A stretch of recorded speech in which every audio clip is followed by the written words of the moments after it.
Assalamualaikum warahmatullahi wabarakatuh.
Alhamdulillahi rabbil alamin wa bi ni'matihi tatimmu shalihat. Asyhadu an la ilaha illallah wahdahu la syarika lah wa asyhadu anna Muhammadan 'abduhu wa rasuluhul karim. Allahumma salli wa sallim ala nabiyyina wa sayyidina al-Mustafa Muhammadin wa ala alihi wa ashabihi ajma'in. Amma ba'd.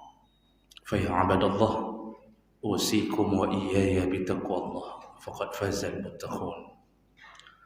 أعوذ بالله من الشيطان الرجيم.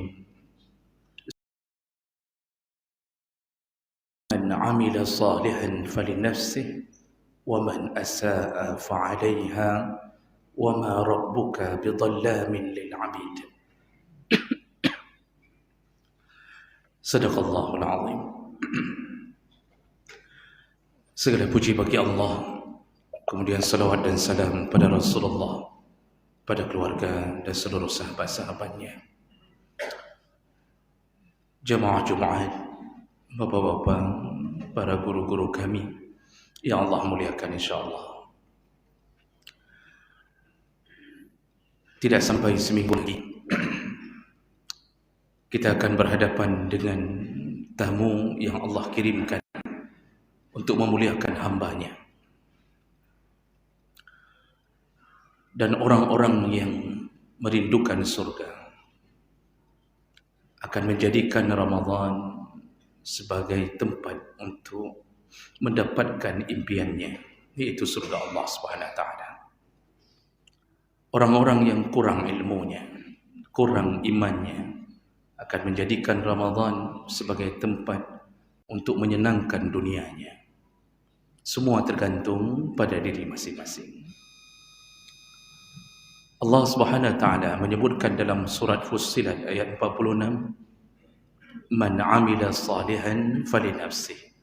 Barang siapa yang beramal saleh, maka semua amal itu akan dikembalikan Allah untuk menyelamatkan dirinya. "Wa man asaa fa'alaiha." Barang siapa yang berbuat buruk, berbuat dosa, maka dosa itu pun akan digunakan Allah untuk menyiksa dirinya. "Wa ma rabbuka bidhallamin lil 'abid." Allah, Tuhanmu, tidak akan pernah menzalimi hamba. Artinya, kalau engkau mendapatkan pahala, walaupun cuma bermodalkan senyuman, Allah tetap kembalikan kepadamu. Dan kalau engkau berbuat dosa, maka yang membuat engkau tersiksa adalah karena dosa yang engkau buat, bukan karena Allah marah kepadamu. Engkaulah yang menyebabkannya. Begitu yang dimaksud dalam ayat itu. Maka jemaah mudahkan Allah, hari ini kita berjuang untuk beramal saleh. Nanti amal saleh yang akan berjuang untuk menyelamatkan kita. Jangan payah dah ingat bergerak-gerak dah. Hari ini kita diberi kesempatan untuk berjuang menyelamatkan amal saleh kita. Kita tahu bahawa dalam Ramadan nanti mungkin cuaca tidak akan berubah. Terik matahari akan membakar kita. Mungkin akan tersedak kerongkongan kita. Kita akan lemah, tidak berdaya. Tapi kita tidak akan melakukan apapun dosa demi Allah. Maka nanti puasalah yang akan berjuang membela kita. Maka selama masih diberi kesempatan, selamatkanlah amal saleh. Jemaah mudahkan Allah, banyak dalil yang menyebutkan bagaimana perjuangan amal saleh kita bermula dari semenjak kita sakaratul maut, dikuburkan di alam barzakh, dikuburkan di alam kubur, ruh telah berada di alam barzakh, kita bangkit ke padang mahsyar, lalu kemudian kita dibebaskan dari api neraka, lalu kita melenggang ke dalam surga. Itu berkat salah satunya selain daripada ridha Allah adalah amal saleh yang membuat Allah ridha, dan mereka berjuang untuk itu. Puasa Ramadan adalah salah satu amal yang akan habis-habisan membela kita dari hari kita dikuburkan Allah Subhanahu wa taala.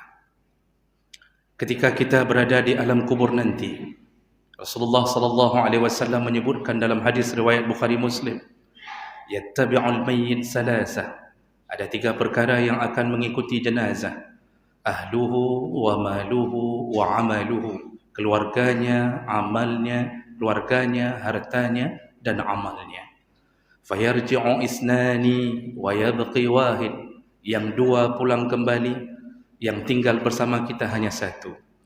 Fayarji'u ahluhu wa maluhu. Nanti yang akan kembali adalah keluarga kita, lalu harta kita. Yang tinggal siapa? Amaluhu, yaitu amal salehnya. Isteri kita kembali ke rumahnya, anak-anak kita kembali ke rumahnya. Semua harta untuk membawa kita, mulai dari mobil yang akan mengiringi pemakaman kita, semua kembali ke rumah. Tidak ada yang meninggalkan satu sandal pun di samping kuburan kita. Semua mereka mengikuti hari-hari seperti biasa. Isteri kita akan melupakan kita. Anak-anak kita pun sudah tidak teringat lagi dengan papanya. Semua teman-teman kita yang sekantor mulai menghilangkan nama kita di bibir mereka. Tidak ada lagi foto kita yang tergantung karena sudah diganti pimpinan. Yang tinggal hanya amal saleh. Dan salah satu amal saleh yang akan membela kita adalah puasa. Disebutkan oleh Ibnu Abi Dunya dalam salah satu asar dari Ka'ab bin Ujrah, dan ini disebutkan dalam kitab An-Nawadir milik Imam Muhammad Al-Qalyubi. Kata Rasulullah sallallahu alaihi wasallam, nanti ketika hari pertama kita dikuburkan, lalu datanglah setelah melewati pertanyaan-pertanyaan, datanglah malaikat azab sebagai penguji kita. Lalu dia datang min qibali rijlaih, dia datang dari arah kaki. Lalu berkatalah kaki, pergilah, kata kaki. Kenapa? Laqad tala al-qiyam fid dunya fi salatihi alaihima. Kaki inilah dulu yang berdiri menegakkan salat. Jangan engkau dekat ke sini. Lalu malaikat azab mendekat ke arah kepala, min qibali ra'sih. Lalu bahagian kepala mengatakan, pergilah. La sabila lak. Tidak ada jalan untukmu untuk mengazab di sini. Kenapa? Kepala inilah dulu yang telah tawala alaihi dham'a, yaitu telah menahan dahaga. Di kepala inilah kerongkongan menahan dahaga demi Allah Subhanahu wa taala, yaitu berpuasa di sepanjang harinya. Pergilah dari sini. Malaikat azab lalu menuju ke arah badannya, punggungnya. Lalu punggung berkata, jangan engkau datang dari sini, karena inilah badan yang dulu berjihad. Inilah badan yang menahan jejak kaki untuk melangkah ke haji, pergi umrah. Inilah jihadnya, pergilah engkau dari sini. Lalu dia datang min qibali yadayhi, dia datang dari arah tangannya. Lalu tangan berkata, tidak ada jalan untukmu di sini. Tangan inilah yang dulu disibukkan dengan bersedekah. Kemudian setelah itu barulah Allah mengatakan, selamatlah wahai hambaku, tidurlah dengan tenang, bergembiralah sampai datangnya kiamat. Puasa membela kita, jemaah makan Allah Subhanahu wa taala. Ada salah satu kisah yang ditemukan dalam beberapa kitab, yaitu Sufyan Ats-Tsauri, salah satu tabi'in, menceritakan bahwa beliau sudah lama tinggal di Mekah. Hari-hari beliau tinggal di Mekah, beliau tertarik kepada seseorang yang selalu datang ke Masjidil Haram sebelum melakukan salat duhur, selalu melakukan tawaf. Saban waktu melakukan tawaf, lalu baru beliau melakukan salat yang wajib.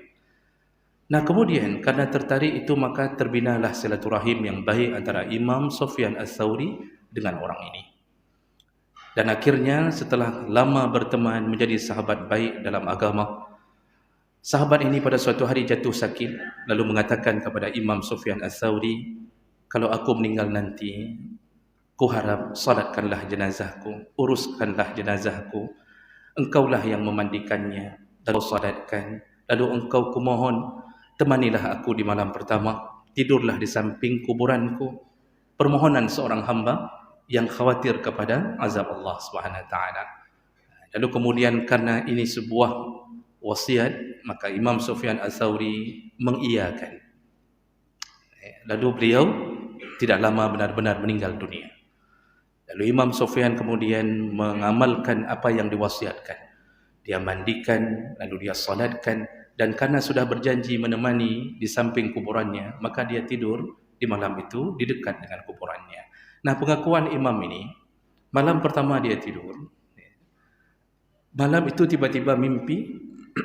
Lalu kemudian dalam mimpi itu muncullah suara, tapi tidak jelas dari mana suara itu. Muncullah suara mengatakan, wahai Sufyan, pergilah engkau, pulanglah, tidak perlu engkau temani lagi orang ini. Lalu Imam Sufyan bertanya, kenapa? Karena amal salehnya telah menemaninya, puasanya telah menemaninya, pulanglah engkau. Lalu dia terkejut, berwudu, salat, dan dia tidak melihat dari mana sumber suara. Dia tidur kembali. 3 kali terulang-ulang mimpi yang sama, yang mengatakan pulanglah engkau, tidak perlu engkau temani. Dia telah ditemani oleh puasanya, oleh sedekahnya, oleh salatnya. Barulah hatinya tenang dan mengatakan ini mimpi dari Allah, maka lalu pulanglah dia. Dan dicatatlah di dalam banyak kitab tentang kisah ini. Jemaah rekan Allah Subhanahu wa taala. Apakah hanya di dalam kubur Ramadan atau puasa membela kita? Tidak. Ketika kita dibangkitkan di padang mahsyar, apa yang puasa lakukan? Apa yang Ramadan lakukan untuk membela kita? Dalam hadis riwayat Ahmad dengan derajat yang sahih, Rasulullah sallallahu alaihi wasallam menyebutkan, hadis dari Abdullah bin Umar, Kata Rasulullah, as-siyam wal Quran yashfa'ani yaumal qiyamah. Puasa dan Al-Quran akan datang di hari kiamat untuk memberi syafaat. Fayaqulu siyam, maka puasa berkata kepada Allah Subhanahu wa taala, ya Rabbi, wahai Tuhanku, mana'atuhu minat ta'am wa syahwat fid dunya fasyafi'ani fi. Ya Allah, dulu di dunia dia menahan-nahan makan, minum, dia tahan syahwatnya karena aku ya Allah. Artinya di atas nama aku ya Allah. Karena engkau menyuruhku untuk tahan, maka dia menahannya karena puasa. Maka izinkanlah aku memberi syafaat untuknya. Belum habis dijawab, belum dijawab oleh Allah. Lalu kemudian Al-Quran berkata, ay ya Rabbi, wahai Tuhanku, mana'atuhu minan naum fil lail liajli. Dulu di dunia matanya ditahan-tahan hanya untuk membacaku ya Allah. Fasyafi'ni fihi, izinkan aku untuk memberi syafaat kepadanya. Setelah kedua-duanya memohon memberi syafaat, lalu Allah Subhanahu wa taala berkata, fasyafi'ni fihi, ku izinkan kalian, berilah syafaat untuknya. Di kuburan dibela, di padang mahsyar kembali datang untuk membela kita. Al-Quran dan puasa. Makanya di dalam Ramadan salah satu amalan yang paling hebat adalah Al-Quran. Ramadan ini mulia karena Quran. Syahrul Ramadan alladhi unzila fi Quran. Allah pilih Ramadan untuk diturunkan Al-Quran. Maka semenjak Al-Quran dipilihkan Ramadan untuknya, maka Ramadan menjadi bulan yang terbaik sepanjang zaman. Ketika Jibril turun membawa Quran di tangannya, maka Jibril menjadi panglimanya para malaikat. Ketika Quran diturunkan ke dada Muhammad, semenjak itu Muhammad sallallahu alaihi wasallam menjadi hamba terbaik sepanjang masa. Ketika Quran pilihkan satu malam turunnya, yaitu Lailatul Qadar, maka Lailatul Qadar menjadi Allah, tunjukkanlah aku amal yang bisa memasukkan aku ke dalam surga. Apa kata Rasulullah? Alaika bisiyam fala idla lahu. Berpuasalah, itulah amalan yang paling hebat, kata Rasulullah. La